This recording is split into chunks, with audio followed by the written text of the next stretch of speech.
This is Florida Natural Farming at Frog Valley Tropical Fruit Farm. I was just looking at my pool that I'm gonna turn into a greenhouse. It's sunken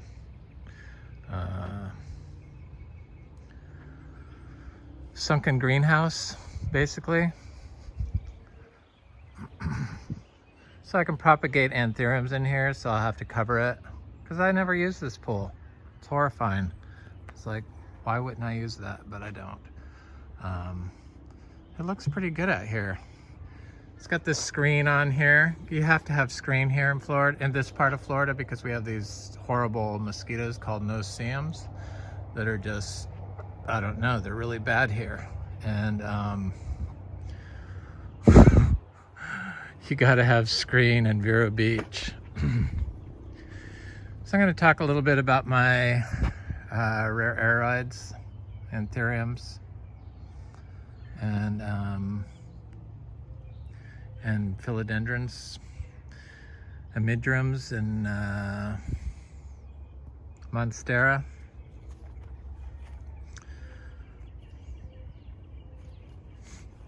Some others. Don't be killing my rabbits, Shelly. You got plenty of food to eat. There's plenty of rats around here. So watching YouTube videos on these rare houseplants, I realize people just don't know how to grow, and they've really lost their way with plants. And I like Sean from Only Plants, from Jakarta, Indonesia, his videos. I think they're very well done. And but he's like doing his equigenera imports and killing most of them. I watch other people and I see what they mix up a organic potting soil, and then they're good, but then what they do is they put slow release fertilizer in there. That's not a natural growing system, and you completely shut off your plant's ability to cycle nutrients naturally when you do that. I can go into it, but the pollution you put in your plants is the pollution that's going to devastate the natural ecosystems around the world eventually. We've just gotten to critical mass on pollution here, and it doesn't have to be that way. So these houseplants, if you mix up your bark and your perlite and your peat moss for your aroids, you don't have to put slow release fertilizer in there, especially if you're adding earthworm castings. All you have to do is add organic teas, water with diluted organic teas, and then you won't have your fungal and pest issues, and it would be totally organic. So buy a small bag of earthworm castings organic. Buy a small bag of the best compost you can find. Finished compost will not hold too much water like sphagnum moss. So we don't have to worry about overwatering our plants, our anthuriums especially, because we have drainage and no saucer underneath. In terracotta pots, because our compost that we grow everything in, that we make here on the farm, it's just a compost that you could probably buy something comparable to and make a tea out of, and put that on your basically all organic mix you've created, rather than introducing a pollutant to grow your plant. Because as soon as you introduce the slow release fertilizer, your plant becomes susceptible to plant pathogens and insect pest pressure. how it works. It's funny, if you grow them naturally, they can take care of themselves, but people, for some reason, don't connect that because they've been programmed to buy all this garbage that's destroying our planet. So I grow a lot of philodendrons now and a lot of anthuriums. So I have like 55 philodendrons, and I like the really expensive ones. Probably one of the hardest ones that I've had to grow is this Patriciae. And it's been very slow, but it's finally sending out some new growth. I cut it up and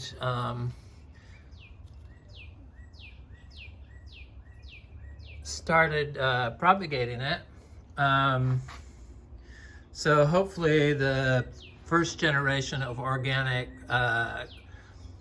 cuttings I did will be faster growing and healthier than the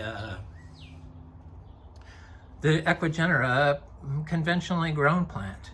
They use the chemicals because they can't have life on the plant when they ship them. But the chemicals are only meant to be for sterilization and fast growth, super fast growth, not for plant health. So people fail to understand, and yet they have to put them inside grow tents. That's because you're using chemicals, people. That's the only reason. If you put them in a natural substance, you wouldn't have to put them into grow tents inside your house. Probably grow tents that are made of vinyl chloride.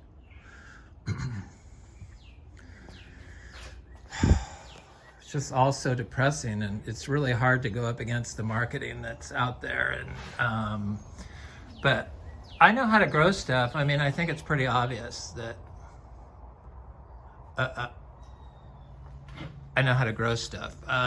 Really, the only thing I needed to know was apply compost or cow manure and leave the carbon and stay off the soil for outside. That's pretty basic. That's all I needed to know. I didn't need to learn all this other stuff, why things work. It's just never ending. It's growing plants is a never ending source of new phenomena when you grow them naturally. So it's just, we've steered and programmed our people to think that you have to have chemicals and fertilizers to grow plants. You got to have life to grow plants. Fertilizers kill life. When you kill life, you kill the planet. Your interior air, if you're growing them with chemicals inside your house and using like plastics of unknown reputation, you're probably going to have a very toxic air in your house.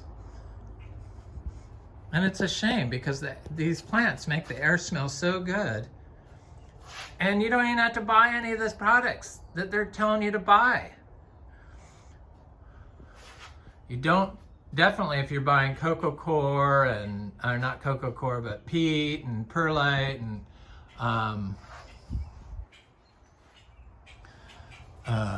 sphagnum moss, stop right there. And earthworm castings. Just make a tea out of that earthworm castings. It's all got to be organic, otherwise it won't work. This water-soluble organic fertilizers bypass the plant's natural ability to cycle nutrients for itself. So you don't want to, that's really not organic, even though the organic people try to make you think that hydroponics is organic. It is not organic.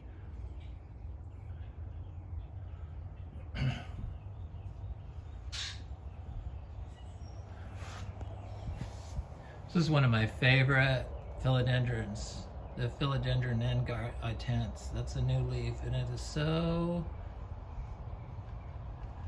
Show your beautiful colors. Gorgeous, and I'm glad I got it. One of the hardest ones I've found are the El Chaco Red, pseudo Rubrocinctum or something like that. It's gorgeous, but it's taken a while to switch over to organics and Philodendron luxurians. That's probably why you don't see it a lot in people's collections, even though it's probably one of the nicest philodendrons there are.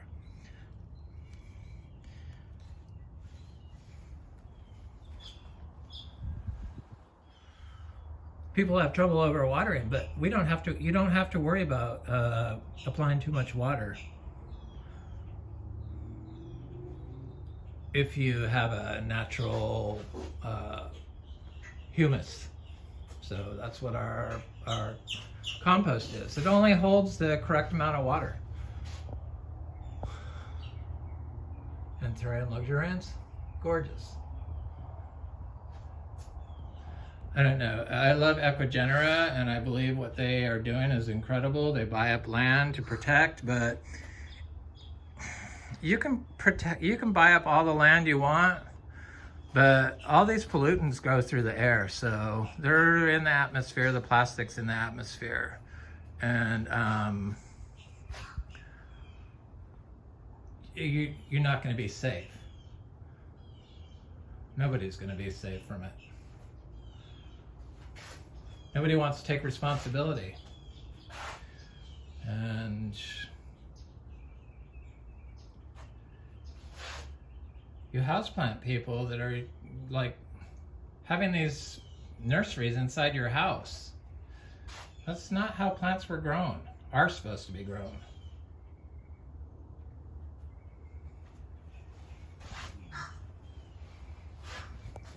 This leaf on the Anthurium metallicum.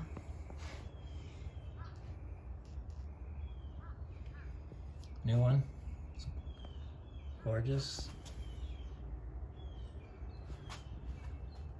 I don't know, it's just, it's so hopeless. My little tiny YouTube station, with tiny little audience that nobody wants to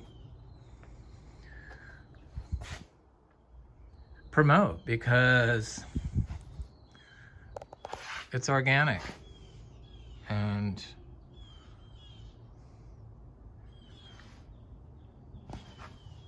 just doesn't catch on for some reason. People want to use their chemicals. They think it's okay. It's not okay.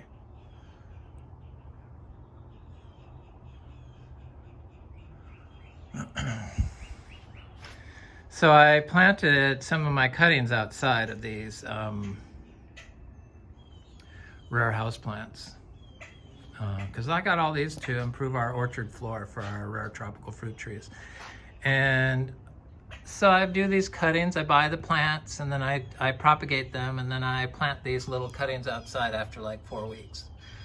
And don't water them, I just plant them out there on a palm tree, preferably. This is Tenu AFS, this is Philodendron speriorum, this is Philodendron esmeraldense, narrow. This is Philodendron subpinnata, or no, Monstera subpinnata. This is Philodendron tenu cross. Very few of our cuttings fail. Maybe one of every 20. Ornatum. But I planted some of those out. I'll show some to you just to show you what they're doing right now. But I planted a couple nursery grown plants, philodendrons out there. This was one of them, Philodendron Maximus. And it was doing okay, but when I bought this, it was full of fertilizer pellets. So I have to throw the soil away from these plants, and then I put it inside. But it's so big, I planted it out in the tree in compost, in our biodynamic compost I make here. And I just thought I should move it back inside and propagate it. And then plant the cutting outside. So the started cuttings I make in the biodynamic compost, they do just fine, but that nursery started plant, it's just like the tropical fruit trees. It's the same problem. The nursery started trees always suffer in an organic system. So I also moved a nursery bought Philodendron Gigantium because I had an extra one, and it just didn't do good. But when I pulled it out, it still had sphagnum moss around the root, so it did the worst. Some of them that I bought, the roots were so wrapped up in sphagnum moss that I couldn't take the sphagnum moss out without damaging the plant. So I have another one of these. That's the only reason why I experimented, but this will survive. I'll bring this back and to life, but don't overwater it. You can overwater if you have trays or inside something like this, but less likely with the finished compost. And they all grow in it. Everything grows in it. So this was a Philodendron Gigantium, and it seemed to do okay. I had gotten most of the original. This was a nursery bought plant, so I just moved this one back in yesterday, and it's doing okay. It'll snap out of it. I'm just gonna propagate those. It's a green form of Gigantium. I have the variegated form, Blizzard. This is for Catum. I have a second one over here. I love this plant. That's the only reason why I experimented. I accidentally bought two. That's when I knew I was getting carried away with my plant purchases, is when I had doubled up on some of the plants. Anyway, yeah, people, you don't need to add the slow release fertilizer. Just do a rinse every time you water with the earthworm castings. That's all you have to do. It's crazy that people mix organic with chemicals, and all you're gonna get is putrefaction and a diseased plant in the end. That's what you get with that. Just like our planet is becoming diseased and uninhabitable.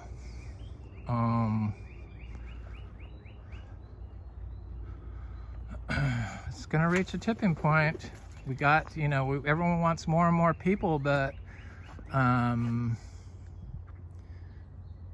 you gotta look at the place that you're moving them to. There's no clean water anymore. That's kind of a real problem. Anyway, this Cashew fruit, look at all the bloom on there. I mean, this thing is this is a delicious. One of my favorite fruits is the egg fruit. But you have to have a good egg fruit. You can't have a bad one. And you can't make yourself sick off them, otherwise you'll never want them again. But I never did that because I knew better than to make myself sick. So there's some curse if you eat more than 2 of them, that in a sitting, you won't be able to ever eat them again. I believe it because I overdid it with mangoes last summer, and I know I can only eat like 1 mango now max, which is a shame. I liked being able to eat like 6 of them. Stuff is looking good, even with the drought that we're still having.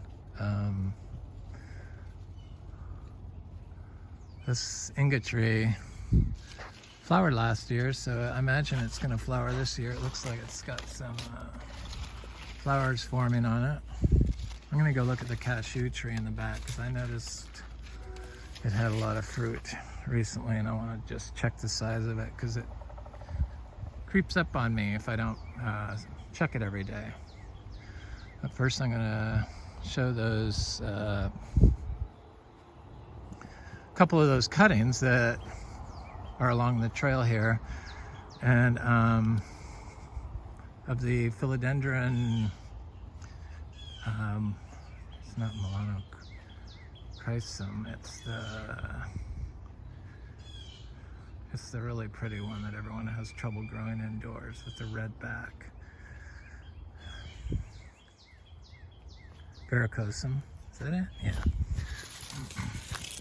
So this is the cutting right here, and it's put out this new leaf. So no water.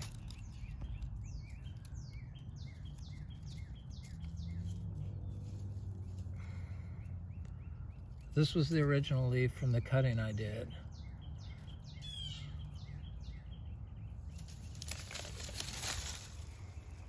It was like only been 6 weeks. It's been a couple weeks out here, and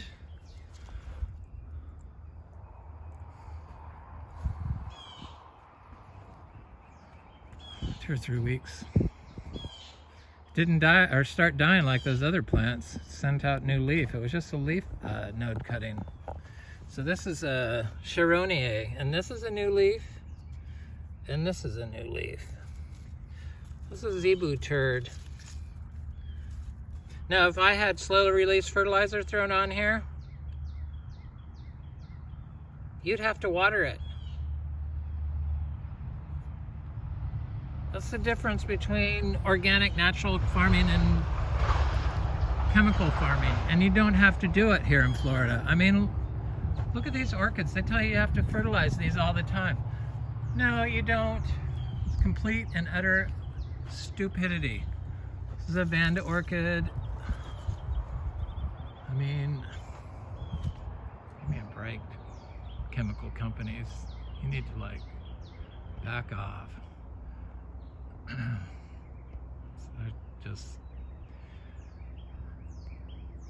It's just really scary how far we've fallen, and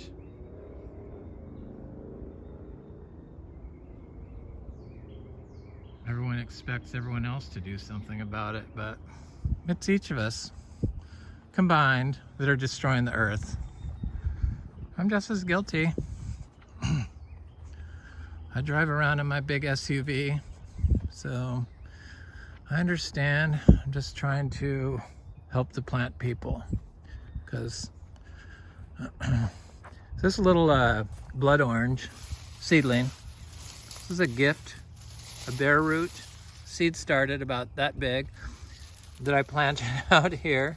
It was a gift from Michael C. from the TFF, and this gets no water and never has. Sure, it's a couple of years old. It's taken its time to grow, but it looks pretty healthy to me. Cacao, of course, we fruit that, dry farm, fruit cacao from seed here in Florida. It's pretty easy. They'd like to tell you it isn't, that you need to water. You have to water if you're using water-soluble fertilizers, which are just going to wind up polluting our waterways here in Florida. That's what they do. It's so frustrating because they don't have to. You don't have to do it. You get a better result with the organic system, whether it's houseplants. So this dinosaur kale does last 2 seasons, so 2 summers. So it'll die in the second summer, but it'll last 1 full summer.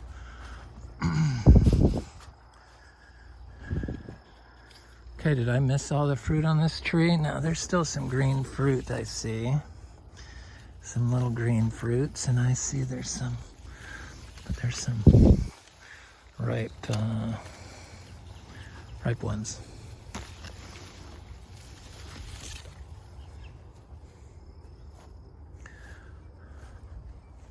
Put those in my pocket.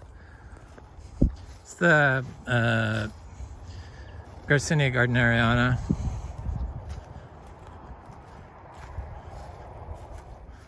I don't love it like I do the Imbe. I love the Imbe. But as far as the lemon drop mangosteens go, that's the only one that I would ever tell somebody to plant. There's a little cha-cha here, full sun, growing next to that seed mango. A seed sugarloaf mango, which none of our seed trees were affected by the freeze. It's a cha-cha. Cacao. Cacao. See it? They're just waiting for it to rain, and then they'll send off a lot of new leaves. But until they get their rain, they're like in suspended animation. This is it's like a year and a half from seed, year and a couple months maybe. Never been watered, of course.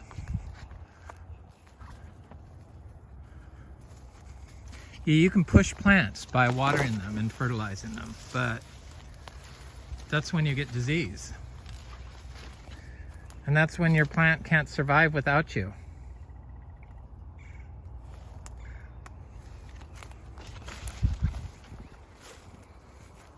I want this place to be able to survive and heal the soils of Florida.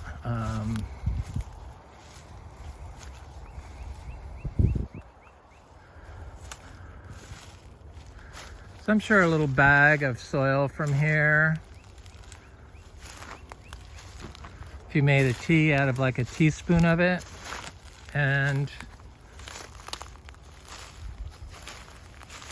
use that, dilute it and water your plants,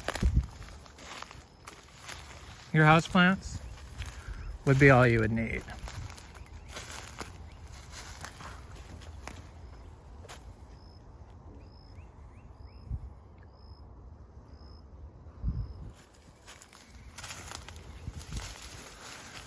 Hopefully the people that bought the farm next to us is going to be organic. I don't know. It's a real problem because the chemical people that don't grow organic are destroying the organic part. So we don't have to do it in Florida. I think we can all see what the citrus industry has done to Florida and to their own brand. These are getting big, these Imbes. These fill up quick too. Look at those. I mean, this tree is like, this is a super producer. And there was talk on one of the blogs, tropical fruit blogs, about you need to water your Imbe tree to get fruit production. Not true. Obviously, it's 2 years in a row it's done that. We've only been here 6 years. Seed grown tree, dry farmed. Okay, I'm gonna go to the cashew. I'm shocked that this sapodilla has never or hasn't produced flowers this year, but grafted sapodillas, they tend to just produce non-stop fruit. So this other Inga is still loaded with flower buds that aren't opened yet. I think it's amazing. They like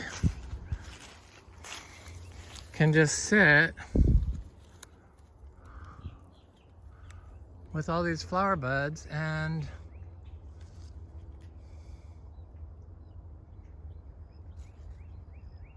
not open.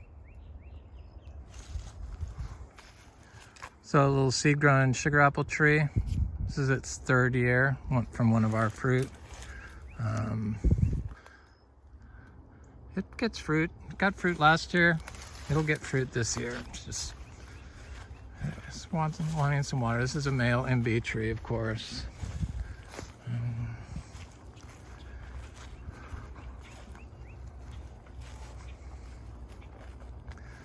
Sugarloaf mango that didn't produce fruit, Imbe that didn't produce fruit, or no, lychee that didn't produce fruit, lychee.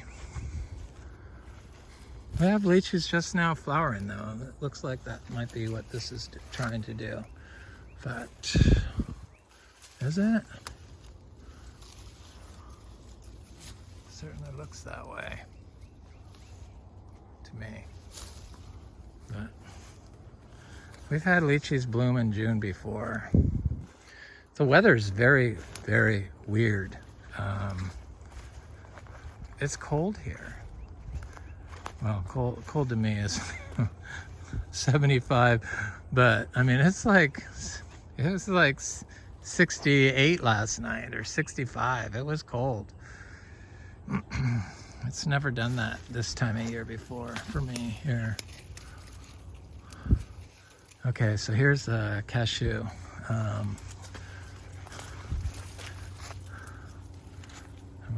yeah, it's starting to, fruit is starting to swell. More of it. Yep.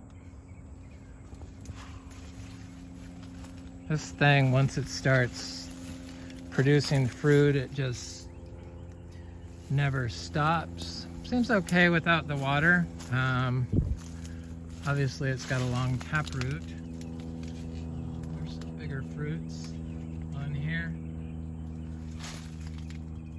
Oh yeah, I see it's starting to, it's gonna amp up. Start amping up. I see quite a bit of fruit on here. That's good. Yep. Tea for leaf. Leaf teas. May I have a leaf, please?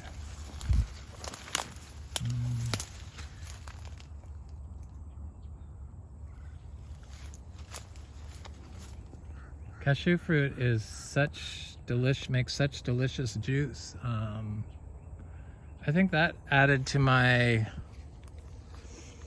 overdose on mangoes, because I was juicing cashew fruit. So that top part is what makes the juice. It'll get big and yellow. This is a yellow one. And then the bottom part is the seed.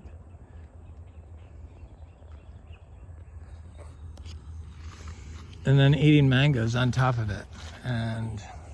But too many mangoes. I mean, I deserve probably to get sick from them.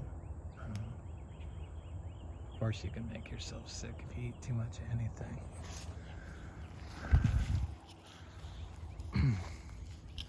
Try to go see what these lychees look like over here.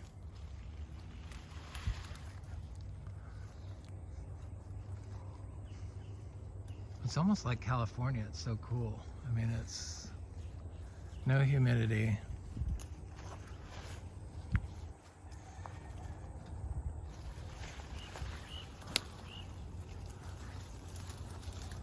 Oh, this little lemon tree is fruiting for the first time. That's good. This lychee tree. Oh, this lychee tree is just now flowering.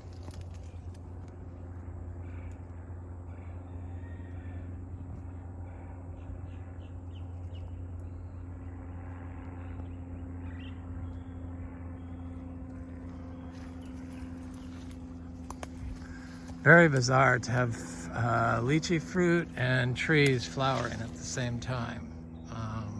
Or lychees almost ripe.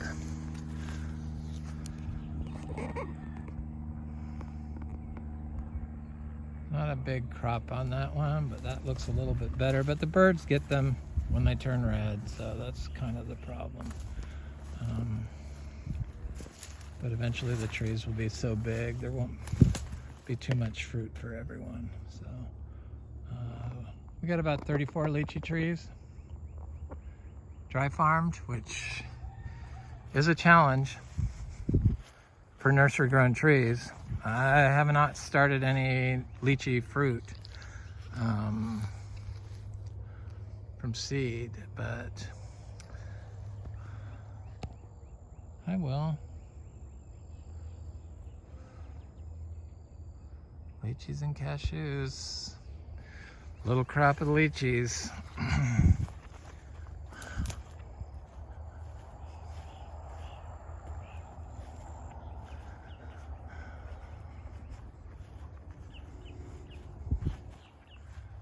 Not ready.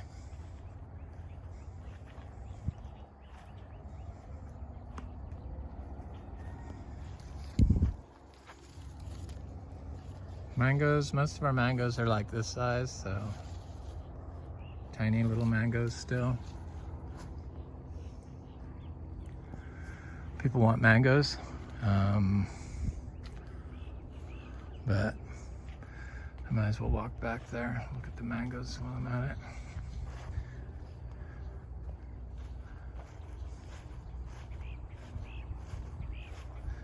But we got freeze on a lot of our mangoes this year. Not a lot, but more than we've ever had, because the 2 days of freezing temperatures. Like that tree over there is like,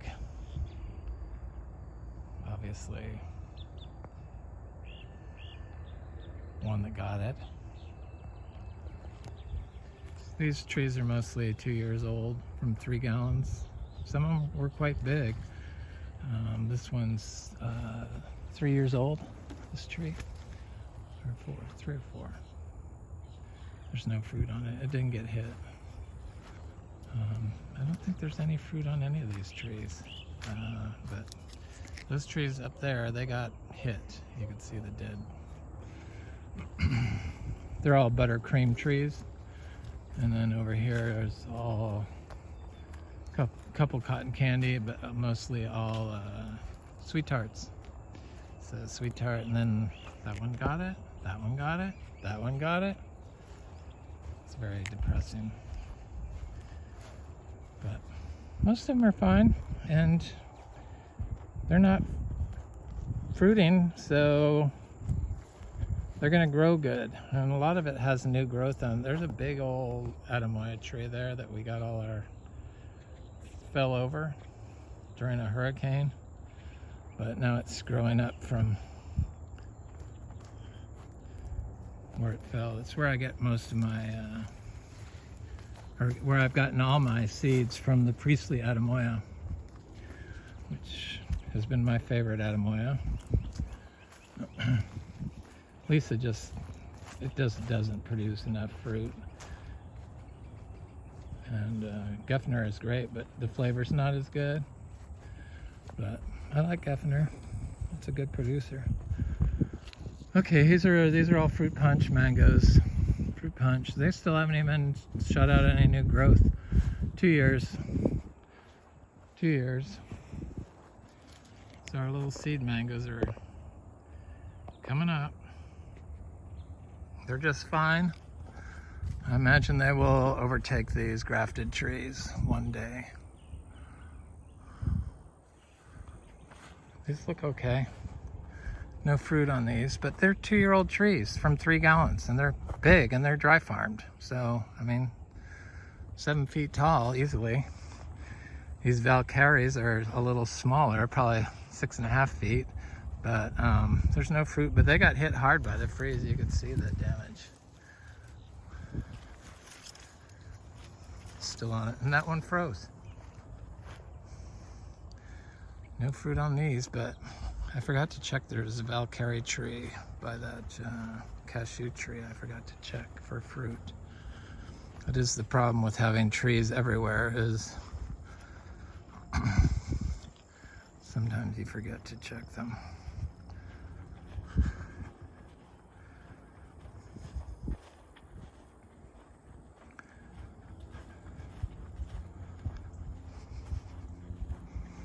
There's little stuff growing through here, but I'm not even going to bother trying to look for it, point it out.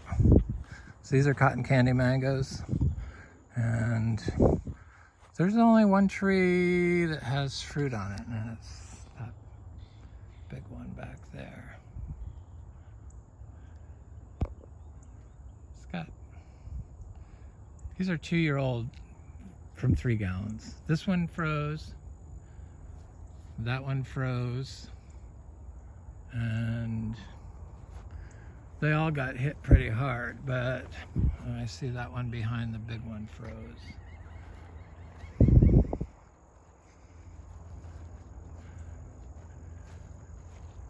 These little pina coladas, all 3 of them froze.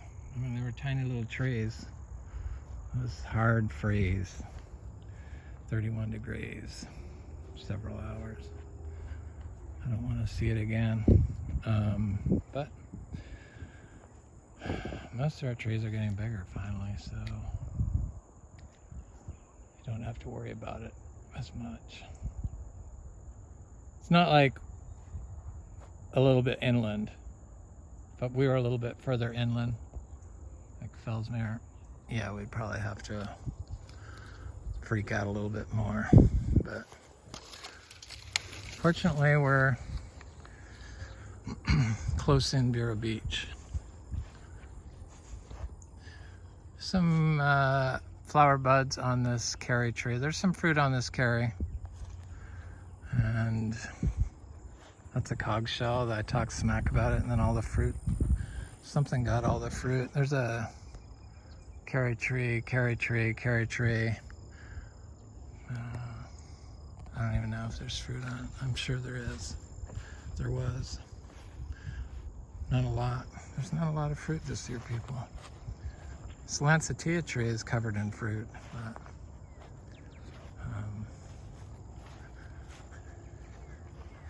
yeah, I think we have more demand than we have fruit for sure on our mangoes this year. It's not a good year. Plus, I want a lot of the seeds to transplant, so I'm going to buy the seeds, which means I'm going to buy the fruit. So,